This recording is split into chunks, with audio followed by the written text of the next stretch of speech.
Good afternoon, ladies and gentlemen. My name is Valerie, and me and my colleagues Michelle and Rosandra will tell you today about the most wonderful and magical place in the world, Disneyland, and how they work. We'll tell you about their magic tricks and how do they keep consumers interested at all ages and stay on the top of most valuable brands in the world. In a second, you will be able to see a little clip about how Disneyland starts their morning, how they prepare to meet and greet all that happy crowd, knowing that this day will be the happiest day in their life and they will remember it for the rest of their life. They combine Star Wars, Marvel, and classical Mickey and Minnie in one happy place they're called Disneyland. No one ever knew how big this place will be and how much joy it will bring. As an opening in July 1955, Disney had 18 attractions, and on this day they got more than 51.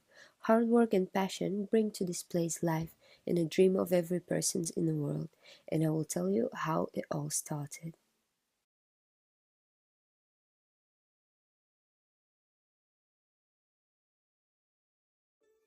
Walt Disney's history started on December 5th when Walt Disney was born in 1905 in Illinois. He began drawing at a very young age and was selling his paintings to neighbors and family friends.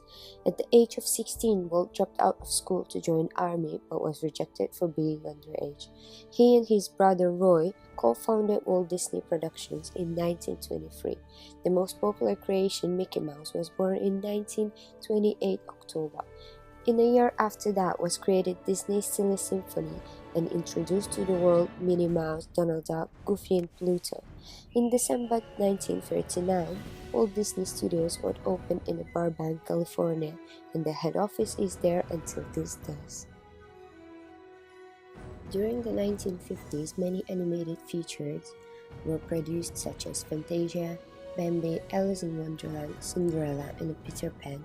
In 1955, Disney opened its first Disneyland theme park in California. It was a place where children and their parents could go on rides, explore and meet their familiar animated characters in a safe environment. In the same year, Mickey Mouse Clubhouse is shown on television for the first time. Walt Disney began plans to build a new theme park and experimental prototype city in Florida. He did not live to finish those plans and died in 1966.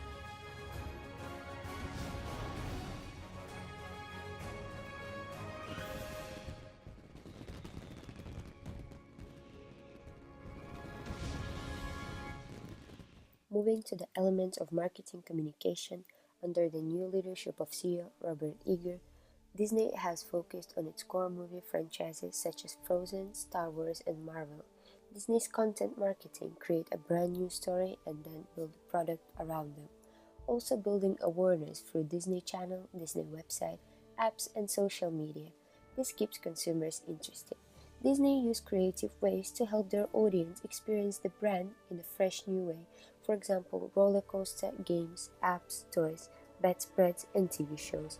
Disney also renewed old movies, keeping them current and appealing to all ages. Disney extensively studied their audience and know that children are their primary public. For example, windows in Disney main street shops are low enough so that merchandise can be seen in the pushchairs. Because of that, when consumers see the merchandise or products, they automatically relate it to the movie or a story and purchase the product. The traditional selling cycle comes in the four categories. First would be smile. They are trained to be assertively friendly. They address people by their first name. That second will be engage. Disney employees are trained to be show ready, provide communication training. They link. Disney hand out badges to the people who are on their first visit or on their birthdays. If you buy a toy, they offer you many other add-ons and accessories related to that product. And the last one will be loyalty, subscribing to other Disney products and services and making sure that the customer experience is excellent from the start to finish.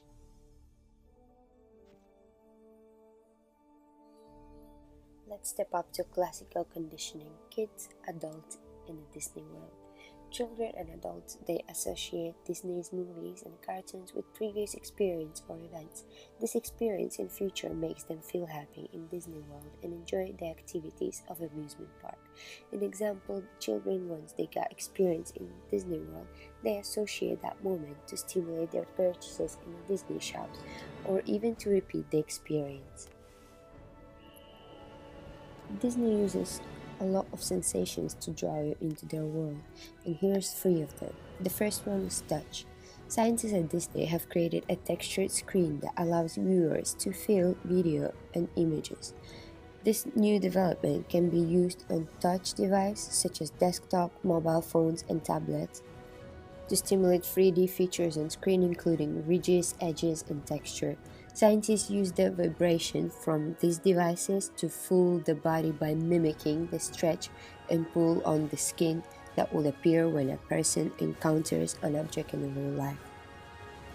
Next one would be sounds. Disney capitalizes on the incredible interaction between music and film and used this tool as a relaunch their classic films such as Lion King, Star Wars, and The Beauty and the Beast.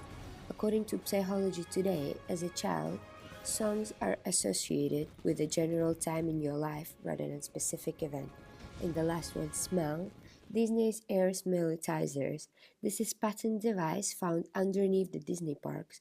The device is used to emit scents in certain areas to match the surroundings. In the Main Street USA, they use the scent of baking cookies and vanilla, and a salty sea air in the front line for the Pirates of Caribbean. We have learned that global corporations such as Disney have learned to influence our choices in what we spend our money on and how we choose to spend our free time.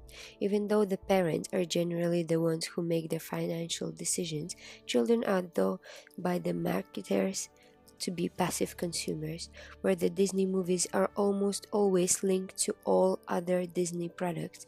This motivates consumers to buy all products from the same brand. According to the book The Construction Disney, the power of Disney lies in its ability to make itself an object of desire, the pleasure of which it will be found only in the construction of the desire, not in its possession. This quotation links into that Walt Disney was looking to achieve from the brand and pushing to ensure that movies and television was strong. The other related products such as merchandise, theme parks, etc. paid for itself as consumers brought into the Disney dream.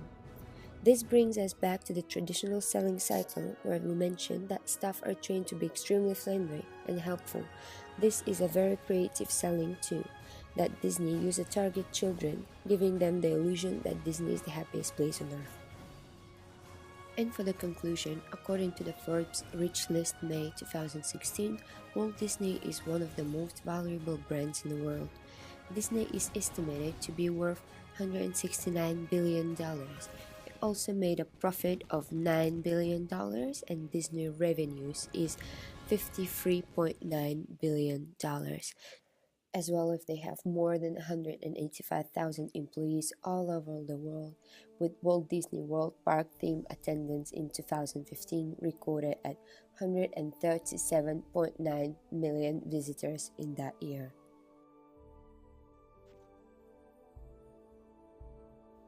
In the future, Walt Disney Corporation is planning to create new movies and cartoons and bring more joy into our lives, as well as they plan to expand even more by keeping it as private information and not publishing how and where expand will take place.